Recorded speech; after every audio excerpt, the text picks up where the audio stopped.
Appreciate it. Thank you. Is this thing on? We're good. Everyone can hear me in the back. Wonderful. How we doing? Good. Everybody still awake? I swear, again, my company's long story short, so we're going to keep this short. We know we got a lot of thirsty people here. We want to get to the bar. We want to get things going. I want to start by thanking TechTO. More than that, I want to thank the Toronto Maple Leafs for winning on Saturday night and ensuring a great turnout for tonight's event. So it's great to see everybody here. Thank you for coming out and supporting us. Without further ado, let's get into it. Tonight I'm going to be talking to you about 5 years, our first 5 years, and 5 lessons that we've learned as part of that. Bit of background, my name is Alex Gould. I'm the founder and managing director at Long Story Short. This is what I looked like pre-COVID / when I started the company, so you can see what 5 years does to you as a founder. We act as a creative partner, fractional CMO for startups, scale-ups, all the way up to enterprise clients. Our largest client is the U.S. Department of Defense and their emerging technology company. So, and again, I've been in the marketing space for just over 15 years, started my career on big brand, big agency side, spent the last 5 to 7 years, I want to say now, helping startups and scale-up companies. So great to see you guys here tonight. We're celebrating a big milestone here, long story short, we're turning 5. Which is a big one. Most companies, a lot of companies, I'd say, don't necessarily make it to the 5-year mark.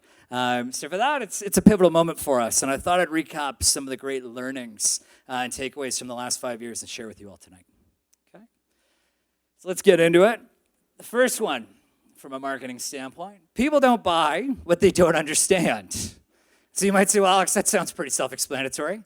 But for whatever reason, within our little tech ecosystem, and as Alex alluded to here, we seem to get so caught up with the tech buzzwords, the lingo, the proprietary algorithms, that we end up losing our clients, our prospects, our customers, end up doing more harm than good.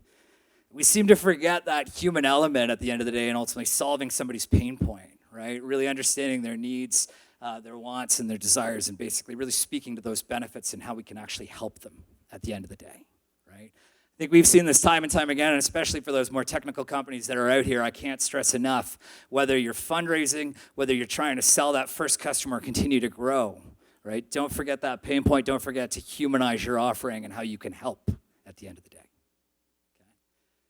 Number 2, one of the big things that we always come back to with a lot of our clients is, what is the problem you solve, and who do you solve it for? I can't tell you how many founders we meet with who are technical people who, again, they've got a great solution that's going to save the world and it's going to be applied to multiple different industries.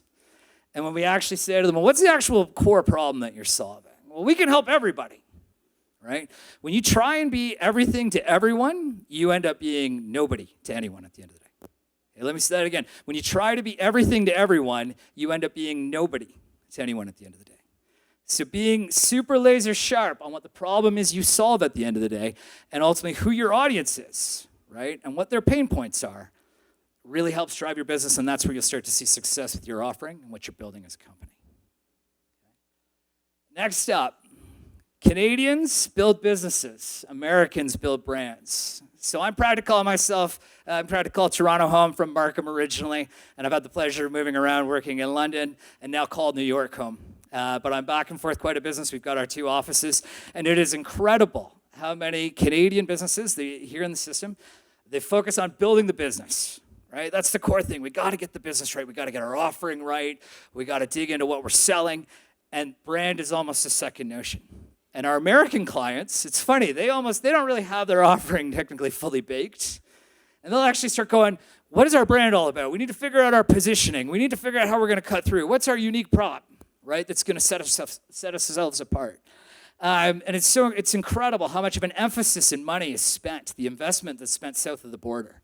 For any company that's here, that's looking to expand to the US, if your brand isn't rocket sharp, you got to get the work in. You got to make sure that you're laser focused, that you've got a strong strategy and positioning, a clear brand idea, an amazing identity, and clear communication and consistent message before you even start considering coming south of the border. Let's keep that in mind. Next up, check your ego. All right, I can't tell you enough. This comes from one of our clients, and again, we've encapsulated it at Long Story Short. We don't care if you've got a PhD or if you've just graduated. If you're the president of the company or the new guy starting, right? You got to leave your ego at the door. Humility has been such a key part of our success to date, and when we're able to actually come in, be present, be humble, respect everyone's opinion, our clients, and able to contribute, It's amazing the success that we've been able to see and how we've been able to grow as a business. Okay. Lastly, I encourage everyone to treat every customer and a customer's business like it's your own, right? One of the biggest things that stands out for us and why we've been able to continue to grow our clients is our ownership mentality, right? Our ability to basically take the clients that we work with and treat their business like it's like their own. We've embedded ourselves in our clients' business. They don't even see us as a partner anymore. We're an extension of their team. And we've been working with them for so long now that they've become reliant on us. Can't get out of that cycle. Again, they've become recurring customers, and as a result, we've been able to help our companies grow. We love to channel a bit of a Jerry Maguire type philosophy, and this is going to date me a bit, but help me help you. And again, if we can help our customers at the end of the day, they can help us. Everybody wins. It's great. So that's it. I'm Alex Gould, Founder and Managing Director. Long story short, you can hit me up, email. There's our website. You can check out a lot of the great work that we do. I'll be hanging out at the bar, so we'd love to chat with all of you wonderful people. But thank you. It's great.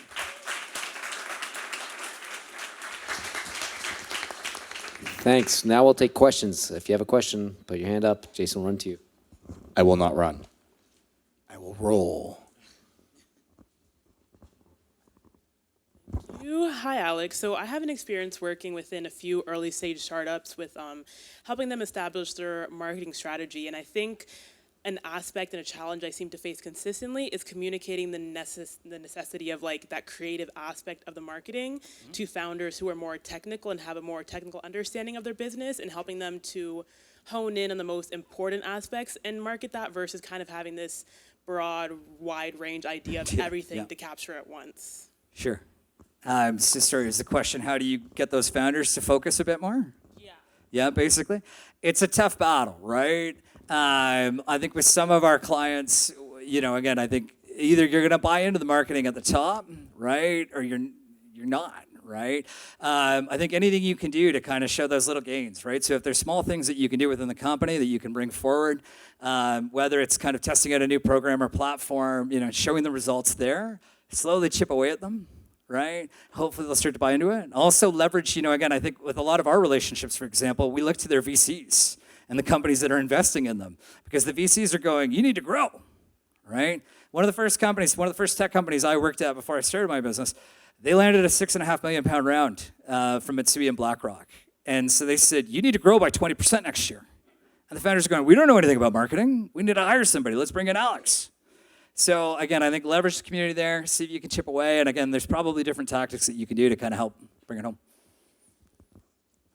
Hi there. Hi. How are you? Very well. How are you doing? I'm good. Good. I wanted to ask you about I think it was maybe the second point, which is, you really have to define what problem you're solving for customers, right? Yes. So we hear that a lot in marketing, but I have noticed lately that because of the internet and the fact that everybody's lives are very public, that like lifestyle marketing is becoming a big thing. Sorry, I'm like shaking. Okay. You're doing great. You're doing great. Yeah. Anyway, I think there might be a case to be made for more aspirational marketing versus just defining the problem and like being super clear about it. So I'm just wondering your take on that, and if you think there's a valid argument to be made for that as well. Yeah, absolutely. No, I think that's a great point. I think at the end of the day, there's always going to be that kind of initial use case that stems from a core problem or need, right? Human pain point that we have. There's a couple different ways. One, I'd say, so first I'll say, usually we love to leverage kind of an 80-20 model mix, where 80% of your budget's going to proven tactics, and then those 20 is kind of, let's get out there and let's explore and try things, right? And throw it against the wall and see what sticks. So that's one thing.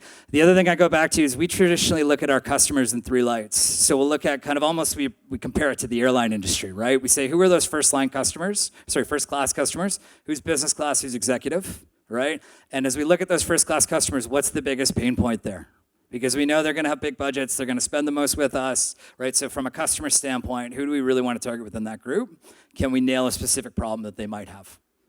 Right? So again, 100% on board with kind of those definitely, and you got to, especially as a startup, you got to experiment, right? It's going to take some time, especially from the early stages, as you continue to gain traction, to test the waters there.